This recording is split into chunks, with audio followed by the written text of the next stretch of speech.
मेरे एक दोस्त हैं जिनको आप जानते हो, उनकी एक ही बात पे गरारी है, diesel is a diesel is a diesel. Diesel की रीस नहीं हो सकती, डीजल जैसी फ्यूल एफिशिएंसी नहीं हो सकती, डीजल जैसी पावर नहीं हो सकती। तो मैंने उनको बताया कि भाई साहब, अभी 30 लाख के नीचे नीचे ऐसी कार्स आ गई हैं जो 450 से लेके 510 किलोमीटर तक आपको रेंज देंगी, वो भी एक चार्ज पे। वो कहते हैं यार रेंज की बात है ही नहीं, पावर की बात है। मैंने कहा नहीं, अभी कार्स हैं ऐसी जो 500 एनएम का टॉर्क निकाल रही हैं, 0 to 100 7 सेकंड के नीचे जा रही हैं। वो कहते हैं मुझे उससे भी फर्क नहीं पड़ता, डीजल जैसी कैपेबिलिटीज जो एसयूवी की होती हैं वो नहीं हो सकती। तो मैंने उनको बताया कि सर, मैं अभी अभी बुध इंटरनेशनल सर्किट होके आया हूँ, वहाँ पे मैंने हैरियर ईवी में ये कैपेबिलिटीज देखी।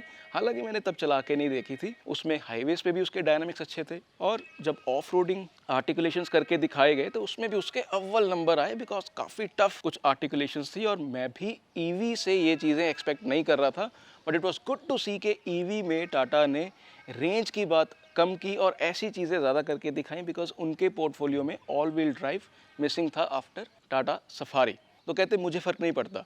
उस दोस्त का नाम है मुनीश जी, जिनको आप अच्छे तरीके से जानते हो। तो मैंने कहा मुनीश जी, टाटा के ड्राइव इवेंट पे आप होके आइए, आप गाड़ी चला के देखिए हैरियर ईवी, और आप खुद देखिए जाके कि क्या ईवीज डीजल से अच्छी हैं कि नहीं। तो आप भी देख लीजिए मुनीश जी ने हैरियर ईवी के साथ क्या किया है। सो गाइज, वेलकम टू सुंदरदीप जी के चैनल वॉक क्लब पे। सो आई होप गाइज आप इस ड्राइव रिव्यू का बहुत बेसब्री से इंतज़ार कर रहे थे। और जैसे कि 2 दिन पहले सुंदरदीप जी ने पोस्ट भी डाला था ट्विटर पे और हैंडल्स पे कि मैं टाटा का इवेंट कवर करने के लिए जा रहा हूँ। सो गाइज, मैं आज आया था ताज सूरजकुंड फरीदाबाद में, तो यहाँ पर ड्राइव इवेंट था। तो चलो डायरेक्टली बिना कोई टाइम वेस्ट किए हम बिल्कुल गाड़ी की एक रॉ फॉर्म में बात करते हैं। सो मेरा फर्स्ट हैंड ड्राइविंग एक्सपीरियंस क्या है, और एक ईवी मेरे फ्रेंड की है, तो मैं वहाँ पे उनकी विंडसर ईवी तो मैंने बहुत चलाई है। और उसके बाद मैं टाटा की आर्किटेक्चर पे, और खासकर ये प्योर ईवी प्लेटफॉर्म के ऊपर जो मैं हैरियर.ईवी की बात कर रहा हूँ, सो उसके ऊपर मैं पहली बार मेरा हैंड्स ऑन एक एक्सपीरियंस रहेगा और मैं चलाने जा रहा हूँ। सो गाइज, मैंने कल जब रात को यहाँ पर पहुँचा तो जो बॉल रूम था वहाँ पर उसकी चेसी बहुत अच्छे से डिस्प्ले की गई थी। तो मैंने एकदम खुली हुई इसकी रॉ फॉर्म में चेसी देखी और ट्रैक्शन मोटर की प्लेसमेंट देखी। तो as a very technical enthusiast, you know, it was a very wrenching, एक टेक्निकल रेंचिंग मेरे लिए वो एक मोमेंट था। तो मैंने बहुत अच्छे तरीके से इसकी वॉक अराउंड एक तरह से देखा, बहुत माइन्यूटली देखा कि कहाँ पर अल्ट्रा हाई टेंसाइल स्टील को यूज़ किया गया है दोस्तों।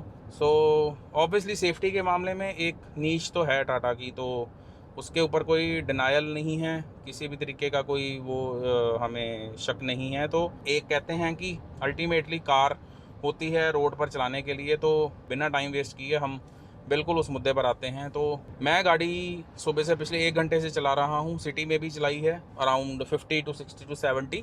और सबसे पहले मैंने इसके रीजन मोड के ऊपर ध्यान दिया, तो मैंने देखा सिटी पर मिड लेवल 2 रीजन बहुत अच्छे से काम करता है। जैसे कि बोला गया है combined power output more than 300 bhp to be I think with 504 Nm of torque. और ऑब्वियसली ईवी है तो एक फ्लैट टॉर्क कर्व रहता है, तो उसके हिसाब से मेरे लिए तो एक बहुत अस्टाउंडिंग नंबर है। अस्टाउंडिंग इन द सेंस कि एक 500 Nm की टॉर्क की जब बात करी गई है, तो एक अगर मैं अपने एसयूवी सेगमेंट में अगर फॉर्च्यूनर की बात करूँ तो 500 Nm का टॉर्क वो निकालती है गाड़ी। सो 500 Nm का टॉर्क वो गाड़ी का निकालना और इस गाड़ी का निकालना, और वो भी ईवी में, तो जैसा कि मैं देख पा रहा हूँ कि फ्लैट ऑन एक्सेलरेशन के टाइम पर भी या सिटी में भी एक, तो एक्सेलरेशन के मामले में, पावर डिलीवरी के मामले में, तो मैं यही कहूँगा कि एट पार विद द जो भी एक मैं ईवीज़ के मामले में एक सुपर लग्जरियस और एक बिल्कुल ही नीश कैटेगरी, जैसे कि अगर मैं महिंद्रा की XC90 उसकी बात करूँ तो उस कैटेगरी में मोर than 300 bhp power 0 to 100 claimed around 6.3 seconds, बहुत अच्छी एक पावर फिगर है। और उसके बाद अगर मैं गाड़ी की बात करूं तो dynamics, as we know, Tata Harrier का शुरू से ही एक वो हेफ्ट रहा है, एक जानी जाती है अपनी एक बहुत अच्छी हैंडलिंग के लिए। खासकर मैं स्टीयरिंग इनपुट की बात करूं तो अभी मैं अराउंड 80 पर क्रूज कर रहा हूं, 100 की मेरी स्पीड लिमिट है। सो 80 पर अगर मैं स्टीयरिंग इनपुट देता हूं तो स्टीयरिंग वैल्यूएटेड है पूरा, और स्पीड सेंसिटिव मैं देख रहा था। तो अपनी जगह पर जैसे ही मैं थोड़ा बहुत इनपुट राइट लेफ्ट देता हूं तो it will try to just keep in the middle. So steering input पे हिसाब से चेसी का कंट्रोल, थोड़े बहुत ही सडन स्टीयरिंग इनपुट, गाड़ी बहुत अच्छे से संभाल रही है, चेसी बहुत अच्छे से बैलेंस्ड है इसकी। ऑब्वियसली मतलब मैंने डीजल टाटा हैरियर भी चलाई है और ईवी के बाद में जैसे विंडसर में मैंने ये चीज़ नोट करी थी कि थोड़ा सा आगे से टॉर्क स्टीयर फील होता है। मैं इसकी चेसी की अगर बात करूं तो this is very well balance chassis. EV के हिसाब से बहुत अच्छा काम किया गया है। Sudden lane direction changes manoeuvre there is no problem. अगर 80 से 190 के बीच में क्रूज करता हूँ, पूरा लेन भी छोड़ता हूँ, right to left, left to right, तो it is very enjoyable experience. तो डायनामिक वाइज काफ़ी एक वेटेड और हैवी चेसी है इसकी, तो driving dynamics spot on Tata, well done. और अगर मैं पावर की बात करूँ, ट्रैक्शन की बात करूँ, जैसे कि मैंने पहले आपने भी बात करी थी, तो जैसे ही मैं पेडल टू द मेटल करता हूँ तो एक आप देख पा रहे होंगे कि this is just marches and in no time it go from 80 to 120, right. So मेरे पीछे मेरी ही ट्रैकिंग गाड़ी है और मैं देख पा रहा हूँ, तो थोड़ा सा भी एक्सीलेटर पैडल मैं 2 से 3 सेकंड का देता हूँ तो बहुत वो पीछे चले जाती है। तो खुशी इस चीज़ की है, मेड इन इंडिया, ऑब्वियसली एक स्पोर्ट रहती है, वोकल फॉर लोकल। मैं इस मामले में मतलब I am in full support as a pure Indian और with a very Indian heart. So I am very excited और मुझे ये कहना में कोई गुरेज नहीं है कि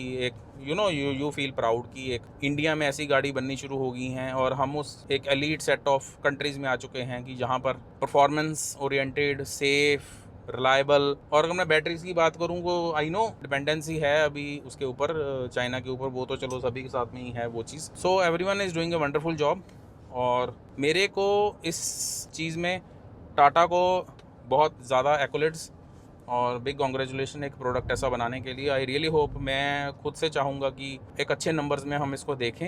एक चीज़ में थोड़ा सा मैं ये देख पा रहा हूँ कि जब मैं वहाँ से चला था तो जो रेंज थी जो मुझे शो कर रहा था वो थी 472 और 47 किलोमीटर के आने के बाद में it has come down to 399।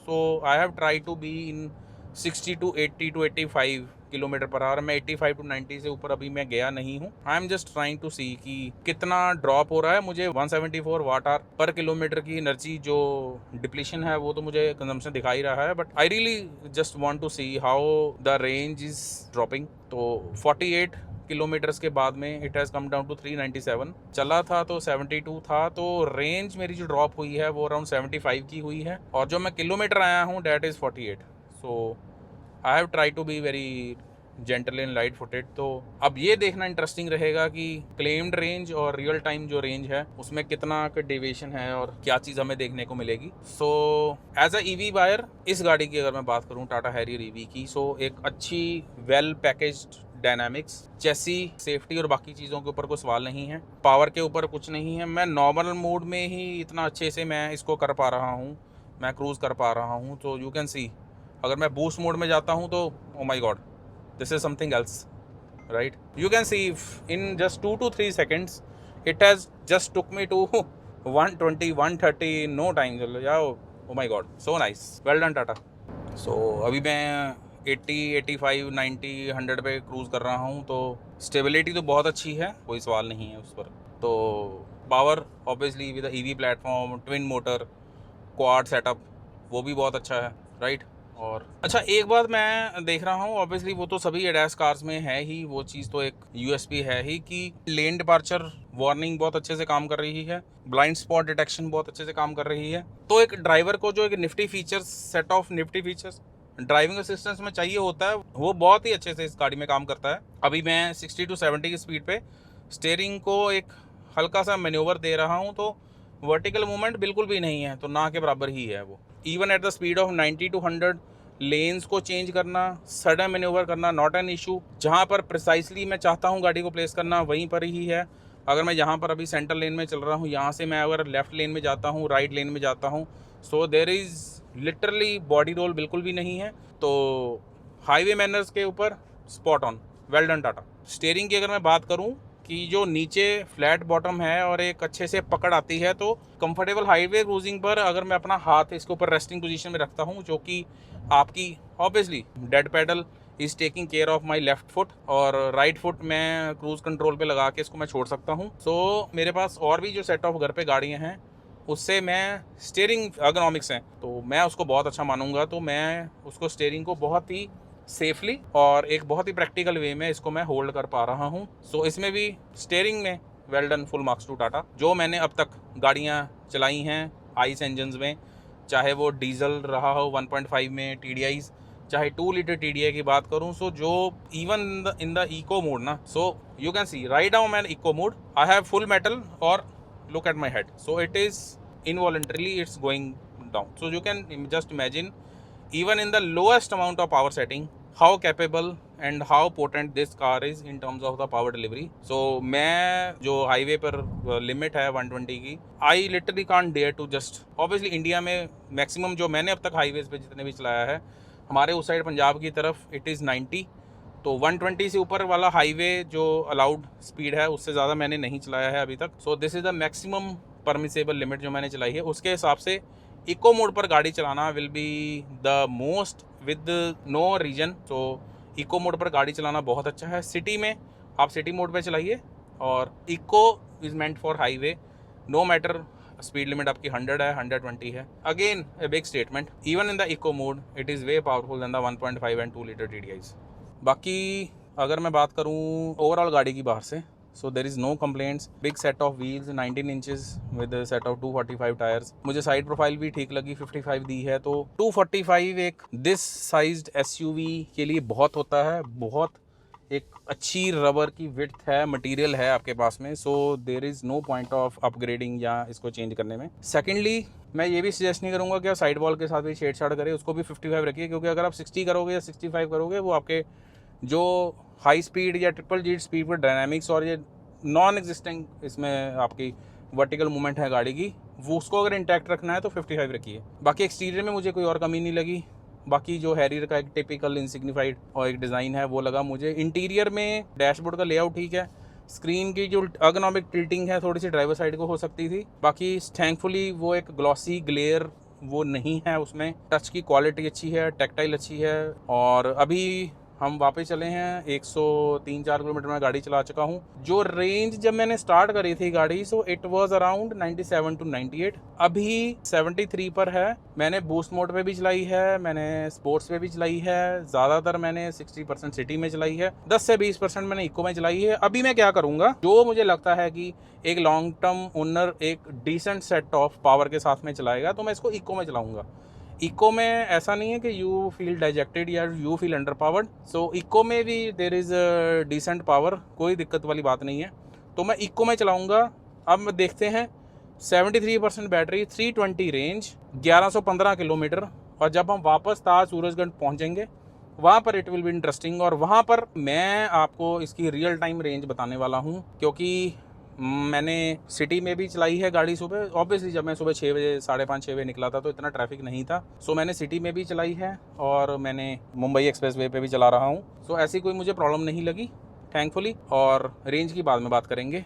Interior में when you are taking more than 20 lakhs, तो जो डोर्स के आप क्वालिटी ऑफ मटेरियल्स ये प्लास्टिक यूज़ किया गया वो बेटर हो सकता था. मैं इतना ख़राब नहीं बोलूँगा, but after 2 to 3 years it will look flashy, it will look glossy. और खासकर जब इसको अंदर से ड्राई क्लीनिंग या पॉलिशिंग होगी तो वो एक अलग से एक ग्लॉस सा दिखेगा इसमें. क्योंकि कोई ज़्यादा, मतलब मैं ये हर मैन्युफैक्चरर को बोलता हूँ कि यार कोई फ़र्क नहीं पड़ता. एक अच्छा मटेरियल, एक 2 3 4 5 पैनल आपको लगाने, 2 लगाने हैं इसमें, एक लगाना पैनल सामने, तो कोई फ़र्क नहीं पड़ता यार. 5-10 हज़ार कॉस्ट अगर बढ़ती हुई है तो. एक्चुअल में ये बीमारी सभी मैन्युफैक्चरर के साथ में है. 10 लाख की गाड़ी, 12 लाख की गाड़ी तक समझ में आता है. 15 लाख वाली गाड़ी को भी छोड़ देता हूँ, पर जैसे ही गाड़ी 18 से 20 लाख से ऊपर चली जाती है, वहाँ प्रॉब्लम मेरे लिए इट्स ए प्रॉब्लमेटिक. कल को कोई और पॉइंट आउट करे 25-26-27 लाख रुपए लगा के, तो अदरवाइज अर्गोनॉमिक्स अच्छे हैं, टाइमलेस चल सकती है. मतलब मुझे ऐसा लगता है कि मैं अभी जैसे पिछले 3 घंटे से मैं गाड़ी चला रहा हूँ, तो I am not board. Obviously मुझे ऐसा लगता है कि 3 साल बाद भी you will feel quite at home. So guys, मैं क्या हो रहा था कि मैं डीजल लवर हूँ, एज आपको पता ही है, तो मैं ना उस टेंजेंट से बाहर नहीं निकल पा रहा था डीजल. मुझे ऐसा लगता है कि यार ऑब्वियसली मेरे पास वेंटो है, 1.5 TDI 110 bhp और 250 Nm का टॉर्क निकालती है, और जो पसाट है वो 170 bhp और 350 का निकालती है जुगाड़. तो उसके बाद में एक ये गाड़ी है जो कि मुझे डीजल की याद नहीं दिलाएगी, वो तो पता ही है एक ईवी के साथ में. तो this is a different niche, different category. So जो कि मुझे ईवी की याद नहीं दिलाएगी. तो इन शॉर्ट अगर मैं कहूँ कि चेसी के बाद में power, capability, all wheel drive, मतलब मैं कहीं भी लेके जा सकता हूँ. एज ए पैकेज मुझे अगर लेनी पड़े 24, 25, 26, 27 लाख में, मैं इसको ऑब्वियसली एक फन टू ड्राइव के लिए लूँगा, कैपेबिलिटी के लिए लूँगा. अब मैं रहता हूँ लुधियाना में. जो इसकी रेंज है ये मुझे रीच देती है चंडीगढ़ तक, जो कि 125 किलोमीटर है, 250 किलोमीटर, 250 300 किलोमीटर तक मैं आना जाना आराम से कर सकता हूँ। मेरा कहने का मतलब है कि अगर आप 150 किलोमीटर या 170 180 200 किलोमीटर एक तरफ जाना, मतलब आना जाना 400, देखना पड़ेगा। मैं वापस जाके देखता हूँ कहाँ पर ये सेटल होती है इसकी रेंज।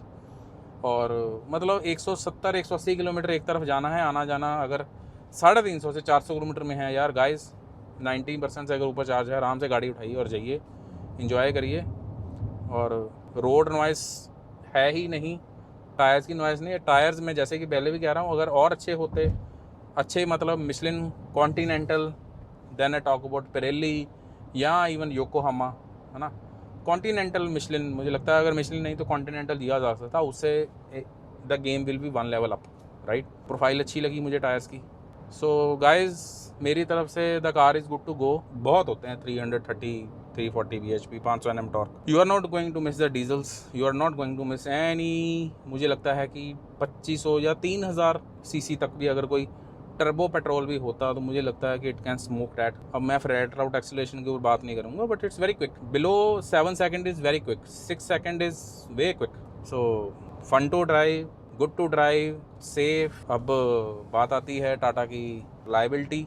प्लेटफॉर्म ठीक है, but icing on the cake, एक चेरी ऑन द केक, अगर very good serviceability, service network के ऊपर, आफ्टर सेल्स के ऊपर अगर टाटा और अच्छे से काम करे अगर, और थोड़ा सा और ध्यान दे, और ख़ासकर जो ईवी ऑडियंस है, मुझे ऐसा लगता है कि ईवीज को कैटर करने के लिए, क्योंकि अभी क्या हो रहा है, जो सर्विस सेंटर्स हैं आइस और ईवीज के इकट्ठे हैं, मुझे ऐसा लगता है कि डॉट ईवी प्लेटफॉर्म के हिसाब से टियागो, टिगोर, पंच, जितने भी ईवीज हैं, उसका अगर एक टायर 1 सिटी में 4 अगर हैं सर्विस सेंटर्स आइस के, तो एक ईवीज का डेडिकेटेड अलग से दिया जा सकता है।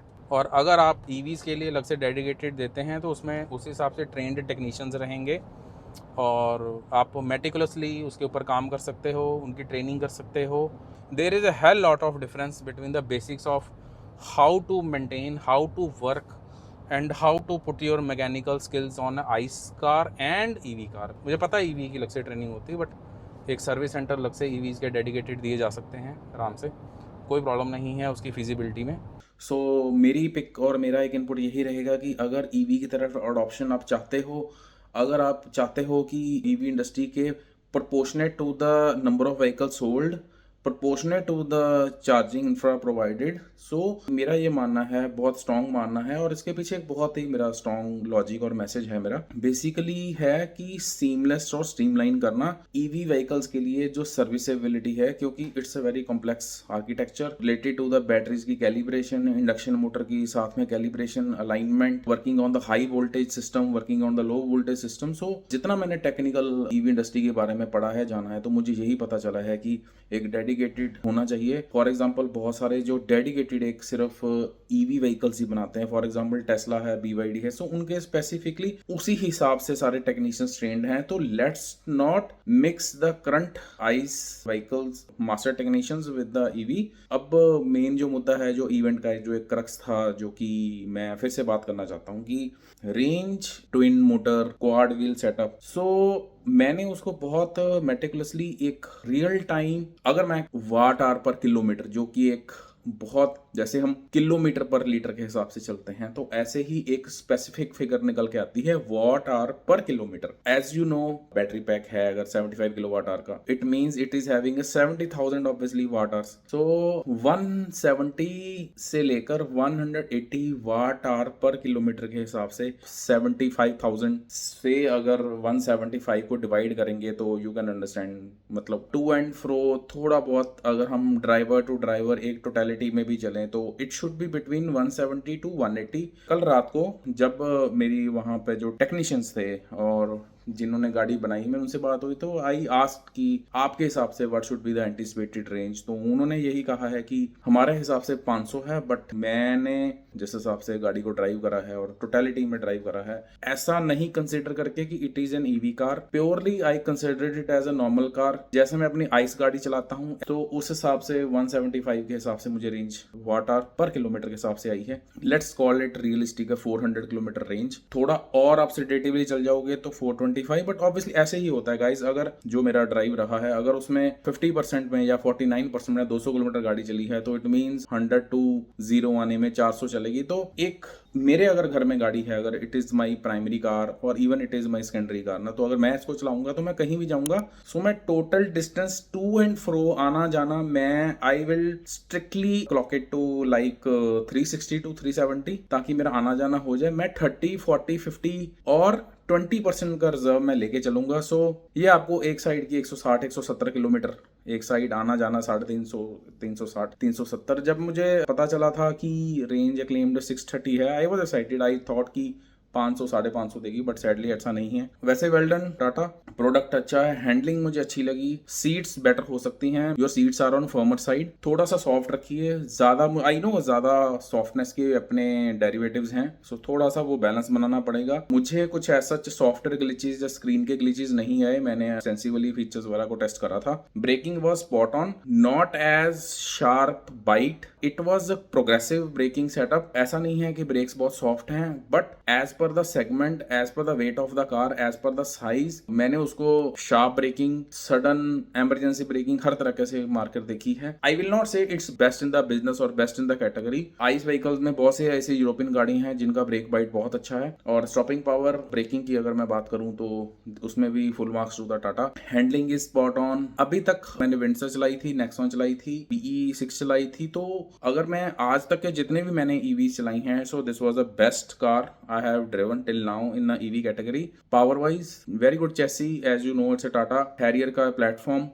Then very good brakes, very good tractability, features almost as you know, उसमें तो कोई कमी नहीं है। So thanks guys, keep supporting, keep loving। और सुंदरदीप जी को ऑलरेडी मैंने मिस किया इवेंट में, but I hope guys you loved my insights, nothing to complain guys। As I said, seats, tyres better हो सकते हैं, otherwise well done Tata, well done guys, you have made a like winner product. मुझे अगर family में लानी पड़ी तो definitely I will go with it. So जो मेरे इनसाइट्स है गाइज, आई रियली होप कि आपको अच्छे लगे। So guys that's all for the day, thank you so much. ऐसे ही सपोर्ट करते रहिए, चैनल को सब्सक्राइब जरूर करिए। बाकी automobile for its like an Amazon A to Z, you are going to get the solution for everything। You can consult on the below this link। so reply में थोड़ी सी देरी हो सकती है because I have to see so many things, but you can come for anything to everything to me, personalized without any obviously the time constraint or ethics, my morality, you people can judge better, you people know how I talk, from where I talk, and that's all guys। Keep supporting, love you guys,